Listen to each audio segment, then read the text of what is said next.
భిన్నంగా ఆలోచించే కార్యక్రమానికి స్వాగతం. ముందుగా బ్రహ్మర్షి పత్రిజీ గారి ఆశీస్సులతో ఈరోజు ఈ కార్యక్రమాన్ని మొదలు పెడుతున్నాను. విభిన్నమైన కొటేషన్స్తో మనల్ని ఆలోచింపజేసే మంచి కొటేషన్స్తో ప్రకృతి ఉమామహేష్ గారు భిన్నంగా ఆలోచించే కార్యక్రమం ద్వారా ప్రతి వారం కూడా మనల్ని ఆయన కొటేషన్స్తో ఆలోచింపజేస్తున్నారు. మరి ప్రతి వారంలానే ఈ వారం కూడా అద్భుతమైన కొటేషన్స్తో మీ అందరి ముందుకి వచ్చేసాను. సో మరి ప్రకృతి ఉమామహేష్ గారు ఈరోజు మనతో పాటు ఉన్నారు. నమస్తే అండి. నమస్కారం అండి.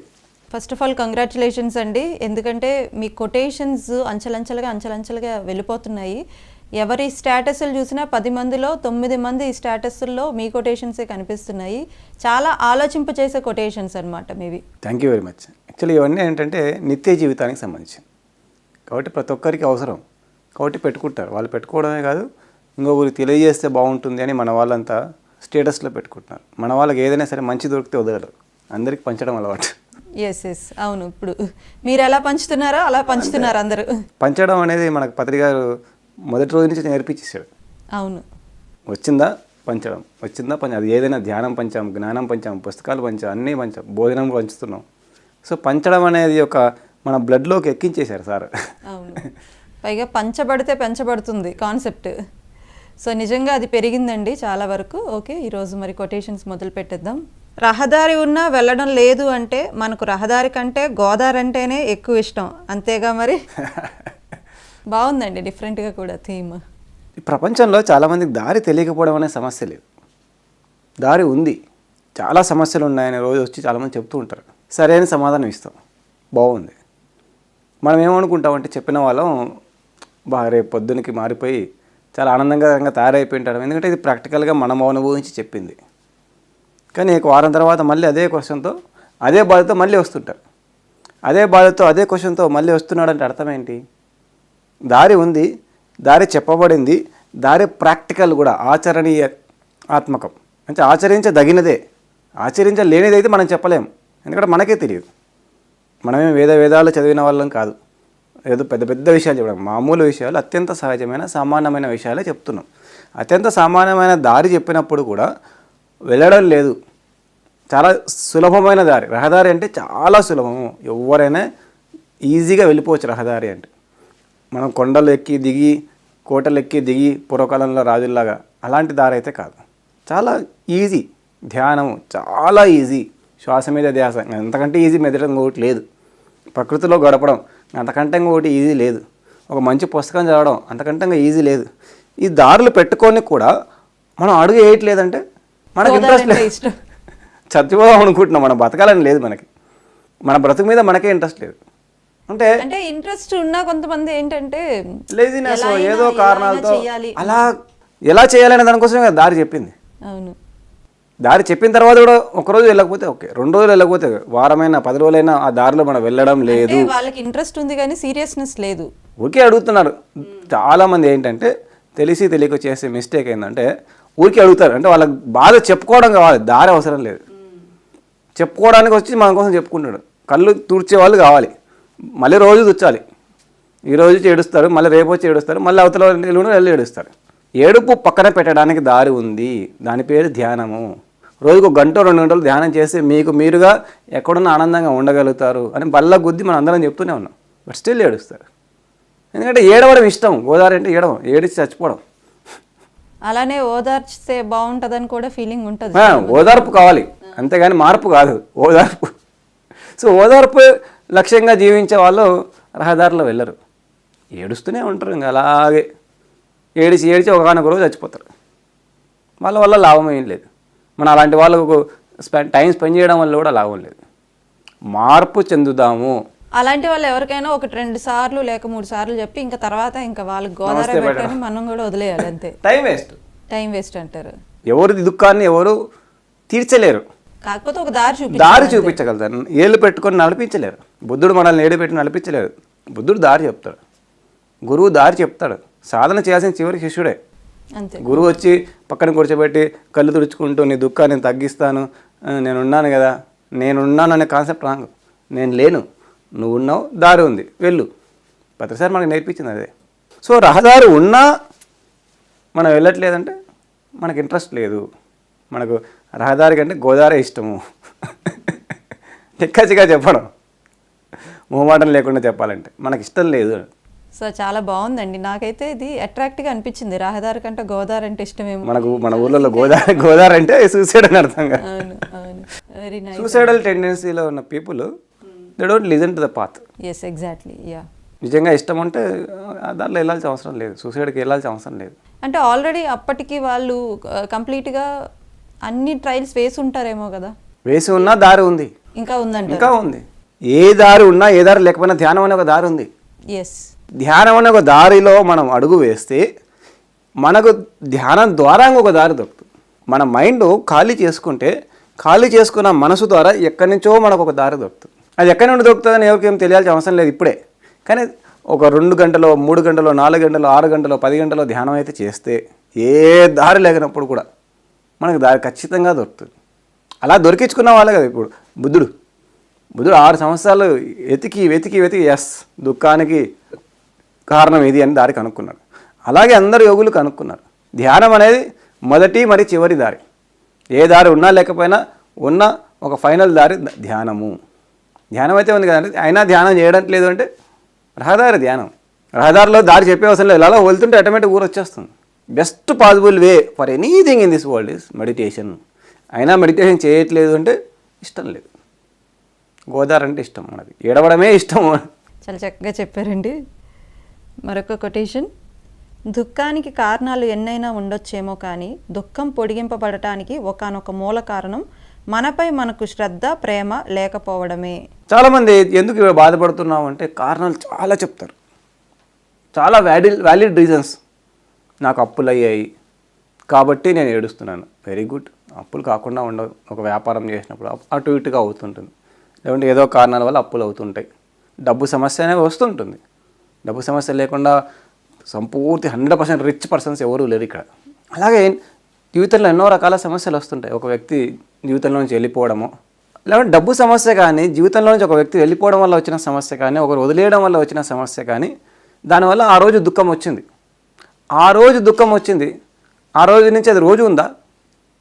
ఒక వ్యక్తి చనిపోయాడు, మన ఇంట్లో వాళ్ళు తెలిసిన వాళ్ళు బాగా ఇష్టమైన వాళ్ళు చనిపోయారు అనుకోండి. చనిపోయి వారం అయిపోయింది, 10 రోజులు అయిపోయింది, 20 రోజులు అయిపోయింది. సంవత్సరమైనా మనం ఏడుస్తున్నాము అంటే మన పట్ల కంటే ఆ వ్యక్తి పట్ల మనకి ఇష్టం ఉంది ఎక్కువ. ఆ వ్యక్తి తన ఆత్మ యొక్క పని అయిపోయిన తర్వాత వెళ్ళిపోయాడు. ఇప్పుడు మనం మన ఆత్మ పని చూసుకోవాలి, మన ఆత్మ యొక్క దారి చూసుకోవాలి, ఆత్మ ప్రయాణాన్ని చూసుకోవాలి. మన పట్ల మనకి శ్రద్ధ లేకపోతే, మన పట్ల మనకు ప్రేమ లేకపోతే ఇంకా దేవదాసులాగా పార్వతీలాగా ఆలోచించుకుంటూ ఏడుస్తూ ఉంటాం. చివరికి మిగిలేదు దుఃఖం. దుఃఖ సాగరంలో కొనసాగుతూ ఉంటారు. ఎంత సీరియస్ మ్యాటర్ అయినా సరే, ఎంత చాలా ఇబ్బందికరమైనా సరే 5 నిమిషాలు లేదా 10 నిమిషాల కంటే మనం ఎక్కువ ఎక్స్టెండ్ చేయకూడదు.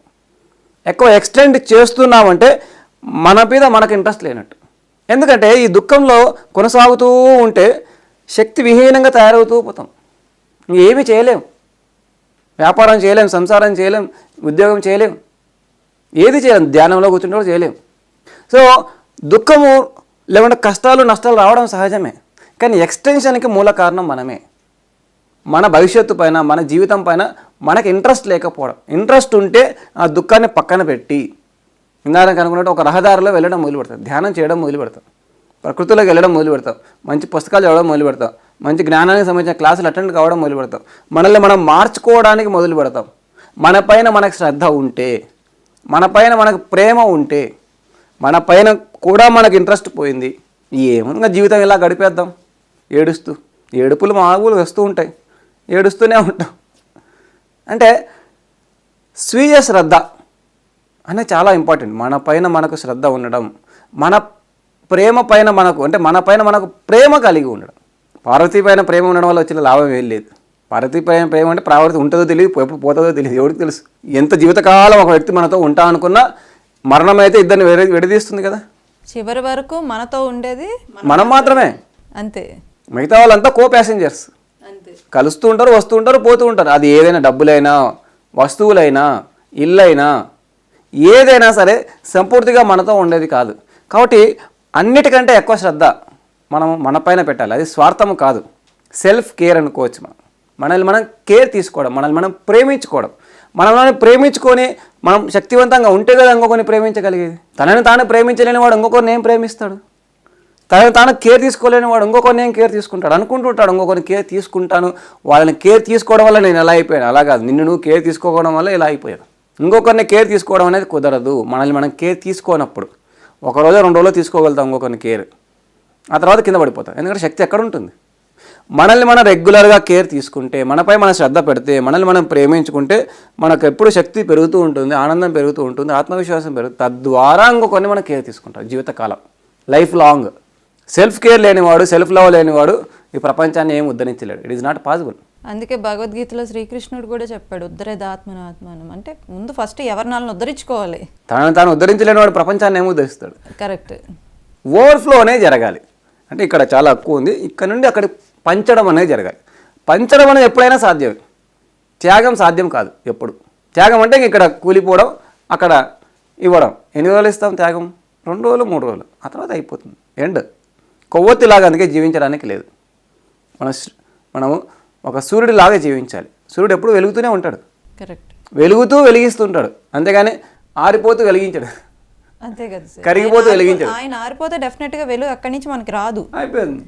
ఆయన వెలిగితేనే మనకు ఆ వెలుగు వస్తుంది. సో మన వెలుగును మనం లోపల పెంచుకుంటూ ఆ తర్వాత పంచుకుంటూ వెళ్ళాలి. Self care, self love is very very very very important. And ఇంకొకటి ఏంటి అంటే వాళ్ళు అలా చేయటం వల్ల ఒకరికి డిపెండెన్సీ అలవాటు చేస్తున్నారు, వీళ్ళు కూడా డిపెండ్ అయిపోతున్నారు తెలియకుండానే. ఒక గుడ్డివాడు ఇంకో గుడ్డివాడికి దారి చూపించినట్టు అయిపోతుంది. ఒక గుడ్డివాడు ఇంకో గుడ్డివాడికి ఏం సహాయం చేస్తాడు పాపం? తప్పు కాదు, చేయలేరు. ఇద్దరు ఇన్నబిలిటీలో ఉన్నారు, ఇద్దరు శక్తిహీన పరిస్థితిలో ఉన్నారు. ఇంకొక కళ్ళు ఉన్నవాడు కావాలి. లేదా మనం కళ్ళు తెచ్చుకొని ఒక నిద్రపోయేవాడు ఇంకొక నిద్రపోయేవాడిని నేను నేర్పించలేడుగా, దారి చూపించలేడు. ఒక నిద్రపోయేవాడు ఇంకొక నిద్రపోయేవాడు దారి చూపించలేడు. ఒక దుఃఖంలో ఉన్నవాడు ఇంకొకరు దుఃఖం ఎలా తీరుస్తాడు? తీర్చలేడు. ఆనందంలో ఉన్నాడు ఇంకొకరికి ఆనందాన్ని పంచగలుగుతాడు. దుఃఖంలో ఉన్నాడు ఇంకొకరికి దుఃఖమే పంచుతాడు. తెలియకుండానే మంచిని ఆనందాన్ని పంచుతున్నాను అనుకుంటూ తిరిగి దుఃఖాన్నే ఇస్తూ ఉంటాడు. మన దగ్గర ఏది ఉంటే అదే ఇవ్వగలుగుతాం. సో నిండుగా మనం సెల్ఫ్ లవ్, సెల్ఫ్ ఇంట్రెస్ట్తో మనం కూడి ఉంటే దాన్ని పంచగలుగుతాం, ఓవర్ఫ్లో. దానికోసం ఆ కొటేషన్ రాయడం జరిగింది. ఈ ప్రపంచంలో దారి లేక దుఃఖించే వారి కంటే తెలిసిన దారిలో కనీస అడుగులు వెయ్యక దుఃఖిస్తూనే ఉండేవారు ఎక్కువగా ఉన్నట్లుగా అనిపిస్తుంది. ఎస్, ఇప్పుడు ఈసారి డిస్కస్ చేసుకున్నామని మోరార్లెస్ రిలేటెడ్ అనమాట. చాలామందికి దారి లేదు లేదు అని అడుస్తూ ఉన్నారు. ఓకే, దారి లేని వాళ్ళ విషయం పక్కన పడదాం. దారి తెలిసిన వారి సంగతి ఏంటి? ధ్యానం అనేది దారి తెలియదా? తెలుసు. ఇప్పుడు ధ్యానం అనే పదం మనం చెప్పకపోయినా సినిమాల్లోనో, టీవీల్లోనో, యూట్యూబ్లోనో ప్రతి చోట ఎక్కడో చోట వినపడుతూనే ఉంది. అంటే ఇప్పుడున్న పరిస్థితుల్లో మనం గమనిస్తే టెక్నాలజీ పెరిగిన తర్వాత, టెక్నాలజీ గురించి లేనప్పుడు విషయం పక్కన పెడదాం. వివేకానందుడు చాలా కష్టపడి రామకృష్ణ పరమహంసని కనుక్కున్నాడు. ఇప్పుడు రామకృష్ణ పరమహంస ఉంటే కనుక్కోవడం అంత కష్టమేం కాదు. అలా గూగుల్లో కొడితే మనకు వెంటనే రామకృష్ణ పరమహంస ఎక్కడున్నారో తెలిసిపోతుంది, పత్రి గారు ఎక్కడున్నారో తెలిసిపోతుంది, బుద్ధుడు ఎక్కడున్నారో తెలిసిపోతుంది, అన్నీ తెలుసు. ఇప్పుడున్న ప్రపంచంలో సమస్య తెలియకపోవడం కాదు, తెలిసిన దారిలో కనీసం ఒక్క అడుగు కూడా వేయకుండా అలాగే రిలాక్స్ అవ్వడం. అంటే బాధలోనే ఉండడం ఇష్టం. ఈ తెలియని వారి కౌంట్ కంటే తెలిసిన వారి కౌంటే ఎక్కువ ఉంది. తెలిసి కూడా అడుగు వేయని వారి కౌంట్ ఎక్కువ ఉంది. ఇప్పుడున్న గత 10 సంవత్సరాలుగా మనం తీసుకుంటే, అంతకుముందు విషయం పక్కన పెడదాం, ఎందుకంటే అప్పుడు అంత టెక్నాలజీ లేదు. ఇప్పుడు టెక్నాలజీ వల్ల ఈవెన్ ఒక సినిమా, మహర్షి సినిమా తీసుకుంటే దానిలో ఏదో ఒక మంచి దారి చెప్పాడు. పట్టుదలతో ప్రయత్నిస్తే ఒక మహర్షిలాగా ఏదైనా కావచ్చు అని. అంటే దారి తెలిసింది కదా, పట్టుదలతో ప్రయత్నించవచ్చు కదా. పట్టుదలతో ప్రయత్నిస్తే మనసుంటే మార్గం దొరక్కపోదు అనే విషయం చిన్నప్పటి నుంచే మనకు తెలుసు. దుఃఖము ఉంది కానీ దారి కూడా ఉంది. అడుగులు వేస్తున్నామా? ఒక్క అడుగున కనీసం మనం వేస్తే, మనకు తెలిసిన ఒక్క లైను మనం పాటించడానికి ప్రయత్నిస్తే, అంటే తీగ లాగితే డొంకంతా కదిలొచ్చినట్టు ఒక్క అడుగు వేస్తే ఖచ్చితంగా 100 అడుగులు ఆటోమేటిక్గా పడతాయి. ఒక్క అడుగు కూడా వేయకుండా ఎవరో వస్తారని, ఏదో చేస్తారని ఎదురు చూస్తూ నా దుఃఖాన్ని దేవుడు తగ్గించాలి, నా దుఃఖాన్ని నా గురువు తగ్గించాలి, నా దుఃఖాన్ని ఇంకెవరైనా తగ్గించాలి, నన్ను ప్రేమించేవారు లేరు, నన్ను చూసుకునేవారు లేరు, ఏకాకని. నీ అడుగులు నువ్వు వేయాలి. ఒక అడుగు నువ్వు వేస్తే 100 అడుగులు ఆ తర్వాత ప్రకృతో విశ్వమో ఇంకోరో వచ్చి హెల్ప్ చేస్తారు. ఒక కాలేజీలో స్టూడెంట్ చక్కగా చదువుతూ ఉంటే చదివే స్టూడెంట్కి ఎవరైనా హెల్ప్ చేయడానికి ట్రై చేస్తారు. అడ్డంగా తిరిగే స్టూడెంట్స్కి ఎవరు హెల్ప్ చేయరు. టీచర్ కూడా టైం వేస్ట్ వదిలేస్తారు. అలాగే ఒక గురువు లేకుంటే దేవుడో లేకుంటే ప్రకృతి మనకు హెల్ప్ చేయాలంటే మన అడుగు మనం వేయాలి కదా. ఏ హెల్ప్ కావాలన్నా కూడా ముందు మనం ఒక అడుగు వేయాలి. అడుగే వేయకుండా ఆలోచించే వాడి వల్ల లాభం లేదు, వాడికి కూడా లాభం లేదు. అంటే గాల్లో దీపం పెట్టి దేవుడా నువ్వు చూసుకో అని వదిలేస్తే అవదు, కుదరదు. ముందు మనం ఫస్ట్ మన చేతులు అడ్డు పెట్టాలి ఫస్ట్. సో ఈ ప్రపంచంలో ఇప్పుడు మనం గమనిస్తే వీరి సంఖ్యనే ఎక్కువగా ఉంది. దారి తెలుసు తెలుసు తెలుసు. ఇప్పుడు మనమే పిఎంసీలో కూర్చొని ఇప్పుడు 50 ఎపిసోడ్లు చేసాం, 1,00,000 మంది వింటారు, తెలీదా? సో ఈ 50 ఎపిసోడ్లలో నుంచి ఒక్క ఎపిసోడ్లో నుంచి ఒక్క లైన్ తీసుకొని పాటించడానికి ప్రయత్నించిన ఖచ్చితంగా జీవితం మారుతుంది, డౌటే లేదు. 50 ఎపిసోడ్లలో ఒక 10 ఎపిసోడ్లు 5 ఎపిసోడ్లు విని కూడా ఏడుస్తున్నామంటే అడుగు వేయడం లేదు. It is very clear. విన్నాము, చప్పట్లు కొట్టాము, హరికథ కాలక్షేపం, మళ్ళీ ఇంటికి వెళ్ళి బాగా చాలా బాగుందండి ఎపిసోడ్, ఎంత అద్భుతంగా ఉందో. అంటే మనకి అడుగు వేయటానికి ఒక దారి లేదు అని అనుకొని కూడా అడుగు వేయట్లేదేమో కదా సార్. దారి విన్న తర్వాత కూడా ఈ వీడియో విన్నారు, ఒక లైన్ ఇందాక మనం మాట్లాడుకున్నాం ధ్యానము, మరి ధ్యానం చేస్తున్నారా? చేస్తున్నాం సార్, మా వయసు ఎంత ఉందో 2 నిమిషాలు చేస్తున్నాం సార్. ఏ ప్రాబ్లము లేనప్పుడు, ఏ సమస్య లేనప్పుడు ఎవరి వయసు ఎంత 2 నిమిషాలు. సమస్యల్లో ఉన్నాం, బాధలో ఉన్నాం, దుఃఖంలో ఉన్నాం, లేకుంటే ఏదైనా సాధించాలనుకుంటే 2 గంటలు చేయాలి. అది నా ఎక్స్పీరియన్స్. మొన్నే సార్ కూడా ఖచ్చితంగా ప్రతి ఒక్కరూ మినిమం 3 గంటలు ధ్యానం చేయాలని చెప్పారు. 2 గంటలు కూడా ధ్యానం మన కోసం మనం చెప్పదు. 24 గంటల్లో 2 గంటలు మన కోసం మనం కేటాయించకపోతే వేరే వాళ్ళు వచ్చి మన కోసం ఎందుకు కేటాయిస్తారు? మన కోసం, మన డెవలప్మెంట్ కోసం, మన దుఃఖం నుంచి బయటికి రావడానికి, మన ఆనందంగా ఉండడానికి, మనం శక్తివంతంగా ఉండడానికి. తెలుసు అయినా అడుగే పోనీ ధ్యానం చేయలేకపోతే కొద్దిసేపు 1 గంట సేపు 2 గంటల్లో ప్రకృతిలో ఉందాం. ప్రకృతిలో ఉంటే ఆటోమేటిక్గా మనసు కూల్ అయిపోతుంది కదా. లేదా ఒక మంచి పుస్తకం చదువుదాం. అంటే అడుగే వినేవాడికి జీవితం లేదు. ఇప్పుడు టెక్నాలజీ పెరిగిన తర్వాత దారి లేదనే సమస్యే లేదు. ఎక్కడైనా ఎప్పుడైనా 24 అవర్స్ గూగుల్లోనో యూట్యూబ్లోనో ఏదో ఒక చోట దారి దొరుకుతూనే ఉంది. వద్దన్న దారి గురించి అలా ప్రచారం చేసే వాళ్ళు కోట్ల మంది ఉన్నారు. ఇప్పుడు అడుగు వేయలే వాళ్ళే ఎక్కువ ఉన్నారనిపిస్తున్నారు. అంటే ఈ నెగ్లిజెన్స్ ఇక్కడ ఉంది, ప్రాబ్లం ఇక్కడ ఉంది, నెగ్లిజెన్స్ అనేది. ఈ నెగ్లిజెన్స్ అనేది తగ్గించుకోకపోతే మన నెగ్లిజెన్స్, ఇంకొకరి పైన విషయం పక్కన పెడదాం, మన పైన, మన ఆనందం పైన మనకో నెగ్లిజెన్స్. అలా అలవాటు పడిపోయాం దుఃఖంలో ఉండడానికి. తెలియని అలవాటు, అది పక్కన పెట్టాలి. సార్ మరి ధ్యానం ఒక్కటే చేస్తే మన జీవితం మారిపోతుందా? లేదంటే ధ్యానంతో పాటు ఇప్పుడు ఇందాక మీరు అన్నట్టు ప్రకృతితో ఉండాలి, మళ్ళీ పుస్తకం చదవాలి, ఇవన్నీ చేయాలా? లేదు అంటే ఇవేం చేయకుండా ఒక్క ధ్యానం చేస్తే కూడా మనకి లైఫ్ టర్న్ అవుతుందా? ధ్యానము రోజుకి 2 నుంచి 6 గంటలు చేస్తే ఏది అవసరం లేదు ఒరిజినల్లీ. కానీ మనం రోజుకి 2 గంటలు చేయం కదా. ఒకసారి గంట చేస్తాం, ఆ తర్వాత ఇంకొక అర్ధగంట చేయము, ఒక 10 రోజులు చేస్తాం, 10 రోజులు చేయము. కాబట్టి ఈ బ్యాలెన్స్ అవ్వడానికి మిగతావి కూడా చేయడం అనేది తప్పనిసరి. ఎందుకంటే ఒకరోజు ధ్యానం చేయలేనప్పుడు కనీసం మధ్యలో 1 నిమిషం వల్ల ఒక మంచి పుస్తకం చదివితే ఒక మంచి లైన్ మన మైండ్ సెట్ని మార్చేస్తుంది, మైండ్లో కొంచెం క్లారిటీ వస్తుంది. ఆ క్లారిటీ రావడం వల్ల ఒక అడుగు మనం ఈజీగా వేస్తాం జీవితంలో. సో ధ్యానము 6 గంటలు ఎవరైతే చేసేవారు ఉంటారో వారికి ఏది వస్తుంది దాన్ని తపస్సు అంటాం. మనము హిమాలయాలకు వెళ్తే యోగులు ఏ పుస్తకాలు చదవరు, అవసరం లేదు. రోజుకి 6 గంటలు చేస్తే అసలు అవసరమే లేదు. కనీసం 2 గంటలు చేస్తే 99% అవసరం లేదు. కానీ 2 గంటలు చేయం మనం. 2 గంటలు ఈరోజు చేస్తాం, రేపు గంట చేస్తాం, ఆ తర్వాత అర్ధగంట చేస్తాం. సో రెగ్యులర్గా ఎవ్రీడే 2 గంటలు లేదా 6 గంటలు చేస్తే 6 గంటలు చేస్తాం. ఏది ఎవ్వరూ అవసరం లేదు, డౌటే లేదు అందులో. నేను ఒక టైంలో రోజుకి 6 గంటలు చేసేవాడిని. ఒక్కొక్కసారి శ్రీశైలం ఫారెస్ట్కి అలా వెళ్ళిపోయి ఒక 10 రోజులు 20 రోజులు అలాగే 10 గంటలు 20 గంటలు అలా కూర్చునేవాడిని. ఏ అవసరం లేదు ఇంకా, ఎందుకంటే ధ్యానం ద్వారానే జ్ఞానం వస్తుంది. కానీ మనం అంత ధ్యానం చేయము కాబట్టి దానికి సపోర్టింగ్గా మనకు సజ్జన సాంగత్యం కావాలి, మనకు పుస్తకాలు కూడా కావాలి. అవి బ్యాలెన్స్ చేస్తుంది మనం చేయది ధ్యానానికి. రెగ్యులర్గా సజ్జనులను కలిస్తే మనకు వచ్చే లాభం ఏమిటి? ఇన్స్పైర్ అవుతాం మళ్ళీ. ఓహో అడుగు వేద్దాం, ఇప్పుడు మనం మాట్లాడుకుంటాం, ఇన్స్పిరేషన్ వస్తుంది అడుగు వేయడానికి. అదర్వైజ్ ఇంక చేత కాక పడుకుంటాం, మన మైండ్ ఒప్పుకోక పడుకుంటాం, ఇన్స్పిరేషన్ ఉండదు. సో సజ్జనులను కలిస్తే మనకు వచ్చే లాభం ఏంటంటే ఇన్స్పిరేషన్. అడుగేయడం మొదలు పెడతాం మన వైపు మనం. ఆ తర్వాత పుస్తకాలు చదివితే మనకు ధ్యానం ద్వారా వచ్చే జ్ఞానం పుస్తకాల ద్వారా ఆల్రెడీ వచ్చేస్తుంది. అది నిత్య జీవితంలో పాటించడానికి ప్రయత్నిస్తాం, అప్పుడు హ్యాపీగా ఉంటాం. సో వీలైనంత వరకు 3 రెగ్యులర్గా చేయడం చాలా ఇంపార్టెంట్. సుదీర్ఘకాలంగా బాధలు దుఃఖాల నుండి బయటికి రావడం లేదు అంటే వాటి పట్ల మనకు తెలియని ఇష్టం ఉన్నట్లు ఒక్కసారి పరిశీలించి చూసుకోండి. సుదీర్ఘకాలం అంటే 6 నెలలు, సంవత్సరం. చాలామంది ఉంటారు, దాన్ని డిప్రెషన్ అంటారు. కొత్త పదం కనిపెట్టారు మన వాళ్ళు. దుఃఖం, బాధ అంటే ఒక రోజు ఉండేది బాధ. దుఃఖం అంటే ఒక నెల 2 నెలల నుంచి అలా ఏడుస్తూనే ఉంటే దాన్ని దుఃఖము అంటాం. ఇంకా ఎక్కువైపోతే that is called depression. Depression నుంచి ఎవరు బయటికి రారు? డిప్రెషన్ అంటే ఇష్టం ఉన్న వాళ్ళు బయటికి రారు. ఈ మైండ్ ఏంటంటే చాలా తెలివైనది. మైండ్కి డిప్రెషన్లో ఉండడమే ఇష్టం. అది తెలియదు చాలామందికి. మన మైండ్కే మనకు డిప్రెషన్లో ఉండడమే చాలా ఇష్టం. సో మరి దాన్ని ట్యూన్ చేసేది ఎట్లా సార్? ట్యూన్ చేయాలంటే మొట్టమొదటగా డిప్రెషన్లో లేని వాళ్ళని కలవాలి. అంటే మనం కలిసే వాళ్ళు కూడా మనల్ని ప్రభావితం చేస్తారంటారు. దుఃఖంలో లేని వాళ్ళని కలిస్తే ఓహో దుఃఖంలో లేకుండా ఉండవచ్చు అనే క్లారిటీ మైండ్కి వస్తుంది. ఇన్స్పిరేషన్.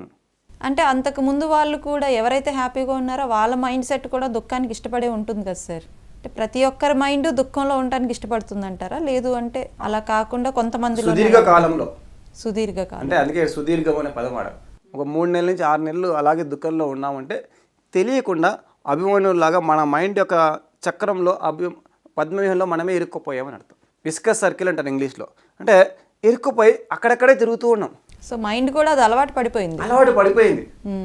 అలా తోసేసుకుంటుంది, మళ్ళీ బయటకు తెచ్చుకుంటుంది. అలా తోసేసుకుని మళ్ళీ బయట, అంటే ఆ గేమ్ ఆడుతూ ఉంటుంది మైండ్. ఈ దుఃఖం అనే గేమ్ ఆడుతూ ఉంటుంది. ఇంట్లో ముఖ్యంగా ఇంట్లో గిల్లి కజ్జాలు ఉంటాయి. రోజు అత్త కోడలు కొట్లాడుకుంటూనే ఉంటారు. అది 20 ఏళ్ళైనా కొట్లాడుకుంటారు, 30 ఏళ్ళైనా కొట్లాడుకుంటారు, 40 ఏళ్ళైనా అలాగే కొట్లాడుకుంటూనే ఉంటారు. రోజు ఏడుస్తూనే ఉంటారు, ఒకరి మీద ఒకరు కంప్లైంట్లు ఇచ్చుకుంటూనే ఉంటారు. గిల్లి కజ్జాలు, గిచ్చుకోవడం ఏడవడం, గిచ్చుకోవడం ఏడవడం, ఒకరి మీద ఒకరు కంప్లైంట్ ఇచ్చుకుంటే ఉంటారు ఏదో ఒకటి. అంటే ఈగో గేమ్లో తెలియకుండా పడిపోయి ఉంటారు. మైండ్కు ఒక ఈగో ఉంటుంది.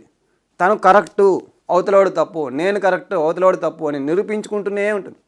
నేను ఎంతవరకు కరెక్టు అని అవతలవాడి మీద కంప్లైంట్ ఇచ్చి నిరూపిస్తుంది, ఏడుస్తుంది. చూడు వాడే తప్పు, వాడే తప్పు. ఆ తప్పు ఒప్పులను ఎంచుకుంటూ తుంచుకుంటూ జీవిస్తూనే ఉండడం. అంటే ఇక యుద్ధం చేయడం బాగా అలవాటు, బాగా ఇష్టం. ఎందుకంటే గెలవడం ఇష్టం మైండ్కి. గెలుపు అంటే ఒక తుత్తి, ఈగో సాటిస్ఫాక్షన్ మైండ్కి. ఈగో సాటిస్ఫాక్షన్ కోసం తెలియకుండా ఎన్నో పన్నాగాలు పండుతూ ఉంటుంది మైండ్. ఆ మైండ్ యొక్క ఈగో పన్నాగాల్లో మనం తెలియకుండా పడిపోయి ఉంటాం. ఇంకా నిరూపించుకుంటూ ఉంటాం. రోజు అమ్మతో గొడవ పడతాం, అక్కతో గొడవ పడతాం, తమ్ముడితో గొడవ పడతాం, పక్కింటోడో గొడవపడి రకరకాలుగా అవతలోడు ఎన్ని రకాల తప్పులు చేసి ఎన్ని రకాలుగా మనల్ని ఇబ్బంది పెడుతున్నారో నిరూపించి మనకు మనం ఏడుచుకుంటూ అవతలను ఏడిపిస్తూ హ్యాపీగా దుఃఖంలో జీవిస్తుంటాం. హ్యాపీగా దుఃఖంలో జీవిస్తుంటాం. చాలామంది తెలియక దుఃఖ ఆనందంలో ఉంటారు. దుఃఖాన్ని ఎంజాయ్ చేయడం అనే జీవితంలో జీవిస్తుంటారు. ఎవరికైతే నిజంగా ఇష్టం లేదో వారు మ్యాక్సిమం వారం కంటే ఎక్కువ ఉండరు. 3 నెలలు 6 నెలలు దాటింది ఏదో ట్రై చేస్తారు ఇక్కడ నుంచి ఈ సిచ్యువేషన్ నుంచి బయటికి రావడానికి. ఆ మనుషులను అవాయిడ్ చేస్తారు, లేదంటే సినిమాకి పోతారు, లేదా టీవీ చూస్తారు.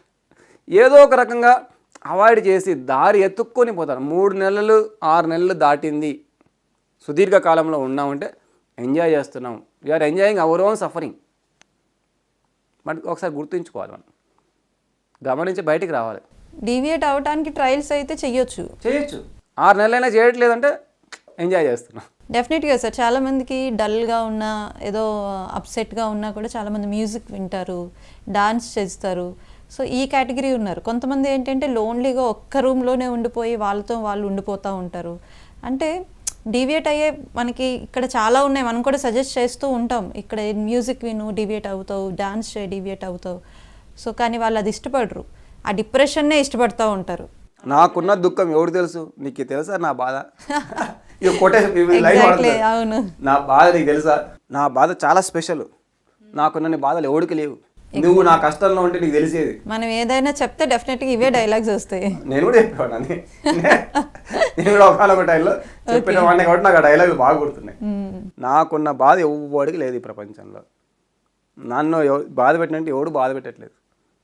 దేవుడు లేడు, మంచివాడు కాడు దేవుడు. మంచి వాళ్ళు లేరు ఈ ప్రపంచంలో, నేను ఒక్కనే మంచివాడిని.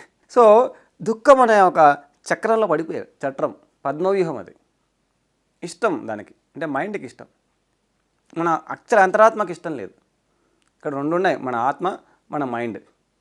బాడీకి ఎలాగో ఇండిపెండెన్సీ లేదు. సోల్ ఆర్ మైండ్ ఏం చెప్తే అది వింటూ పోతుంటుంది బాడీ. సో ఈ మైండ్ గేమ్ అంతా కూడా ఇది.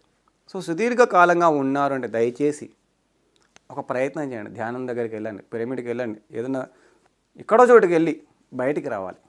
బయటకు వచ్చే ప్రయత్నం చేస్తే ఒక రోజు కాకపోతే 2 రోజులు, ఒక 6 నెలలు కాకపోతే సంవత్సరంలో బయటపడతాం. ప్రయత్నమే చేయకపోతే ఎప్పటికీ బయటపడము, అక్కడే ఉంటాం. 20 ఏళ్ళు 30 ఏళ్ళు డిప్రెషన్లో ఉన్న వాళ్ళు కూడా ఉన్నారు.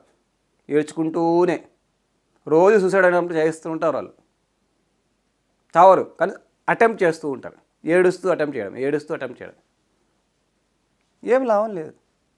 అదో తుత్తి, అంటే బాధ అనే తుత్తిలో జీవిస్తూ ఉంటారు. పేరు కోసం పని చేయడం అజ్ఞానం, చివరికి మిగిలేది దుఃఖం. పని చేస్తూ పోవడం జ్ఞానం, దానితో నిత్యం వచ్చేది ఆనందం. ఈరోజు అన్నీ దుఃఖం గురించే మంచి కొటేషన్స్ వచ్చాయి. దుఃఖం ఎన్నో రకాలుగా వస్తుంది, బాధ ఎన్నో రకాలుగా వస్తుంది. అందులో ఒకానొక దారి పేరు కోసం పనిచేయడం. చాలామంది చాలా మంచి పనులు చేస్తుంటారు. మంచి పని చేయడం చాలా అవసరము, మంచి జీవితం జీవించడం చాలా అవసరం, సోషల్ సర్వీస్ చేయడం చాలా మంచిది. కానీ ఇక్కడ తెలియకుండా లోపల ఎక్కడో ఒక ఎక్స్పెక్టేషన్ ఉంటుంది. ఏంటంటే పబ్లిసిటీ, నేమ్ అండ్ ఫేమ్. అవతలవాడు మనల్ని మంచోడు అనిపించుకోవడానికి చేస్తుంటాం ఇవన్నీ. మీరు నన్ను గొప్పవాడు అనుకోవాలి, అందుకే నేను 4 కొటేషన్స్ రాస్తాను. బాగుంది, 4 కొటేషన్స్ రాసినాక మీరు నన్ను మంచివాడు అనలేదు అనుకోండి, మొదటి రోజు అంటారు చాలా బాగుంది, very good, very nice, super అంటారు. రోజు అంటూనే ఉంటారు. రైట్, మీ పనిలో మీరు బిజీగా అక్కడ ఉంటారు. ఆ తర్వాత నేను ఇంత కొటేషన్ రాసినా నా కొటేషన్ చూడట్లేదు, ఈ మధ్య ఫేస్బుక్లో లైక్ కొట్టలేదు, కామెంట్ ఇవ్వలేదు, మంచి ఫోటో పెట్టా అయినా నా కామెంట్ ఇవ్వట్లేదు. వాడేవాడుకో కామెంట్ వ్యక్తిగతంగా పొగడ్డం దగ్గర నుంచి ఆఖరి ఫేస్బుక్లో లైక్ ఇవ్వలేదు, కామెంట్ ఇవ్వలేని గొడవల వరకు కూడా వెళ్ళిపోయాయి మన జీవితం. అంటే వర్చువల్ అన్హ్యాపీనెస్. అంటే నిజంగా అసలు అది సంబంధించిందే కాదు ఫేస్బుక్లో లైక్ కామెంట్ అనేది. కానీ దానికి లైక్ ఇస్తే ఒక 100 లైక్లు వచ్చాయి, నాకు 1000 లైక్లు వచ్చాయి తెలుసా. నేను ఒక సెల్ఫీ పెడితే what is this publicity stunt. Name and fame కావాలి మనకి. అంటే ఈ మధ్య ఈ కోవిడ్ స్టార్ట్ అయిన తర్వాత నుంచి అపర కర్నూల్ని నేను ఈ మధ్యకాలంలో చూడటం జరిగింది సార్. సో డెఫినెట్గా హెల్ప్ అన్నది మన కోసం మనం చేసుకునేదే అని నేను ఫీల్ అవుతూ ఉంటాను. ఇప్పుడు మీరు ఒకరికి హెల్ప్ చేస్తే డెఫినెట్గా అది మీ సంతృప్తి కోసం చేస్తున్నట్టు. సాధనలో ఒక భాగం కర్మయోగ సాధన. మనం కుడి చేతితో దానం చేస్తే ఎడం చేతికి తెలియకూడదు అంటారు. కాకపోతే ఇప్పుడు అది దానం చేసేది ఇప్పుడు కంప్లీట్గా ఒక పబ్లిసిటీ అయిపోయి వాట్సాప్ స్టేటస్లు, ఫేస్బుక్లో, ఇన్స్టాలో అన్నిట్లో ఆల్మోస్ట్ ఇవి ఎక్కువ ఈ ఫోటోస్ని అది చేశాను. అంటే పొగిడేవాడు ఒక రోజు పొగుడతారు, 2వ రోజు పొగడం మానేస్తారు. దాని తర్వాత అప్పుడు చివరికి దుఃఖం మిగులుతుంది. అలా కాదు, రోజు పని చేస్తూనే ఉన్నాం, మనకి పబ్లిసిటీతో సంబంధం లేదు, ఫేమ్ అండ్ నేమ్తో సంబంధం లేదు. ఏమవుతుంది అప్పుడు రోజు ఇక్కడ హ్యాపీనెస్ వస్తుంది, ఎందుకంటే దట్ ఈజ్ నిష్కామ కర్మ. సో అయితే ఇవేమీ మనం చేసుకోనక్కర్లేదు. ఇఫ్ ఇన్ కేస్ మనం నిజంగా ఎవరికైనా హెల్ప్ చేయాలనుకుంటే ఆబ్వియస్గా సైలెంట్గా ఏదో చేసి కామ్గా ఉండాలి. అది కూడా నా సంతృప్తి కోసం చేశాను అని ఎరుకతో డెఫినెట్గా ఉండాలి. అదర్వైజ్ దుఃఖంలోకి చివరికి మిగిలేదు దుఃఖం. ఎందుకంటే ఈ ప్రపంచము తన కష్టాలు తను ఉంది, తన బాధలు తనంది. నువ్వు చేసే మంచి పనులను పొగుడుతూ కూర్చోడానికి టైం లేదు. మంచిని గుర్తించేవాడే లేడు. నేను ఎన్ని మంచి పనులు చేశాను, మంచిని ఎందుకు గుర్తించాలా? మంచి అనేది ఒక స్వభావము, ధ్యానం అనేది ఒక స్వభావము, జ్ఞానం పంచడం ఒక స్వభావము. స్వాభావికమైతే ఎంత బాగుంటుంది, పని చేసుకుంటూ పోతే ఎంత బాగుంటుంది. పని చేసుకుంటూ పోతే ఎలాగో వస్తుంది మనకు పబ్లిసిటీ. రమణ మహర్షి అక్కడెక్కడో ఉన్నాడు, మనకు ఎలా తెలిసింది? రమణ మహర్షి వచ్చి మనకు చెప్పాడా ఏంటి నేను మధ్య మహర్షిని అని?